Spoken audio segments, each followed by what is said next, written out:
Ladies and gentlemen, boys and girls, my name is Tiberious, and today we are going to take a quick look at the Vortex Strikefire Red Dot.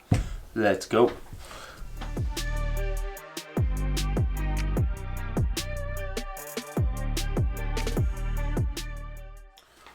So recently I did a review on this AR-57 that my buddy Henry let me borrow for the channel, and on top of the AR-57 that he gave me was this Vortex Strikefire, and I haven't spent a significant amount of time with Vortex's budget red dots.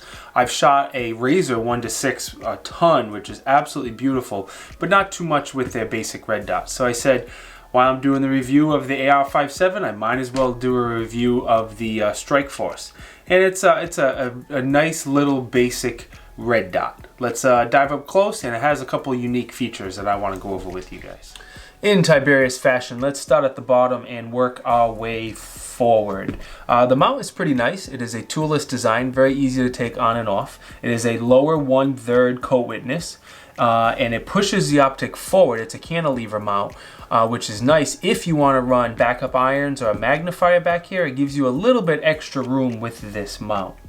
The body of the optic is obviously a hard anodized aluminum, and it is a 30mm tube right here, which is great because there's tons of accessories for 30mm tubes, including the Aimpoint Pro mounts. Most of them will work with this as well. And if you look at it, this is kind of the same size and form factor as the Aimpoint Pro. It's kind of, I don't want to say a copy of it, but in a lot of ways, it is extremely similar to it. Your battery door back here is also very similar to the Aimpoint Pro. It's not the easiest to unscrew. That was a lot more effort than I think it should be, but at the same time, your battery door shouldn't come loose.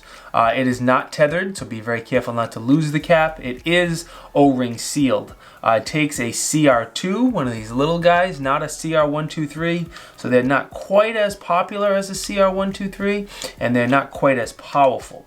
So as far as your battery life, you're getting 6,000 hours, which may sound like a lot to some, but if you compare it to other red dots, the Aimpoint Pro, for example, is 30,000 hours, and the red dot you see the most on this channel is the Holosun HS510C. That's the one that's on my testing rifle.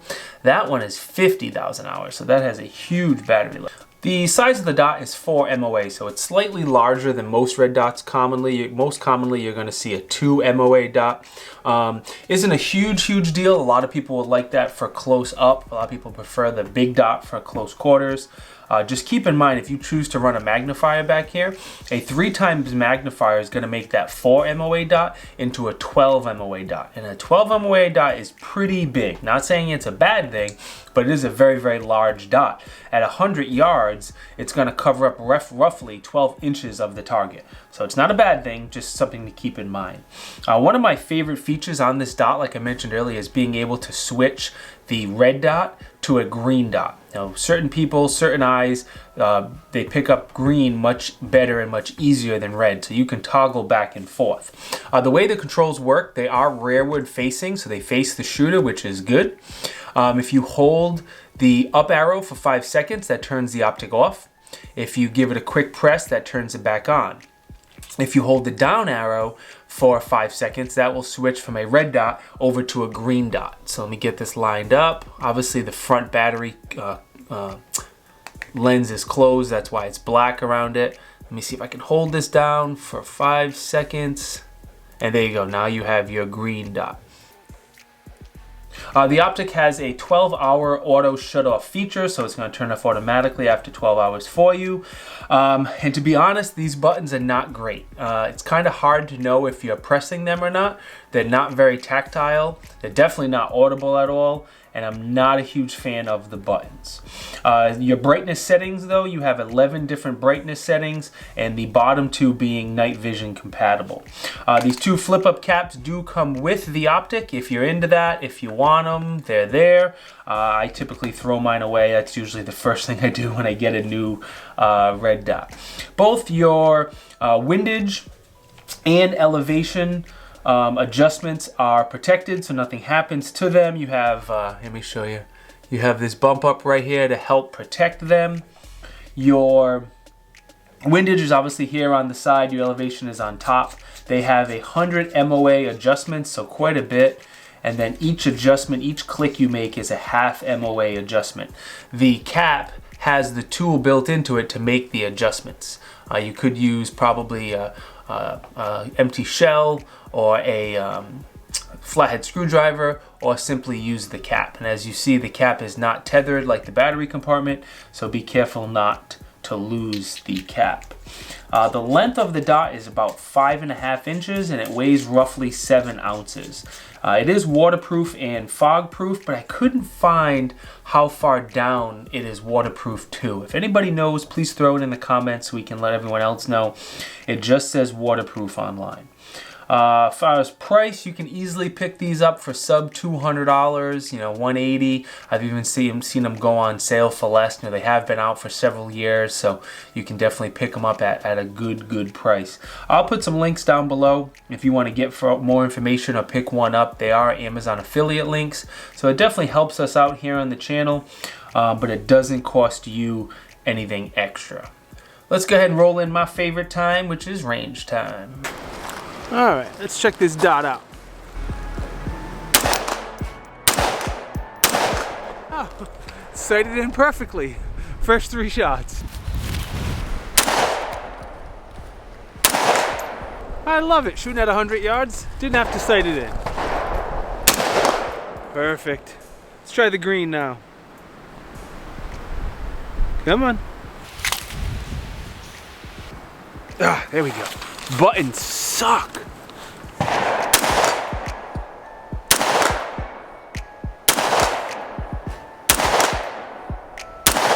I don't know how I feel about the green. I'm so used to the red. I don't know.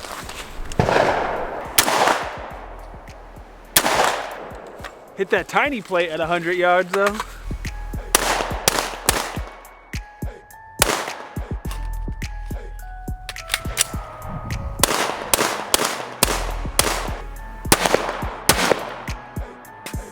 Reload!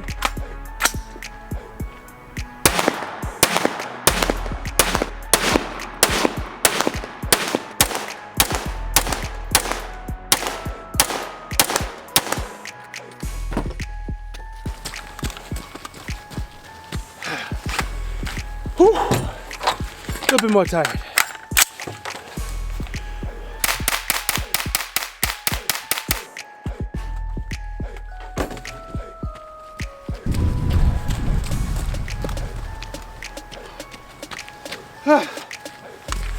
Woo! Halfway there.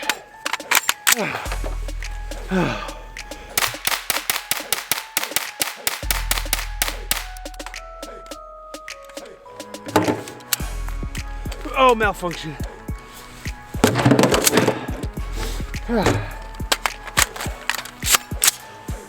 How I love you malfunctions.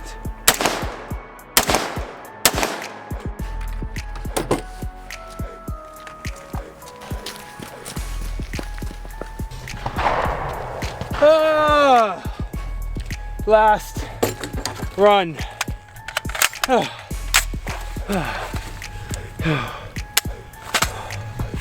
What is up with this gun?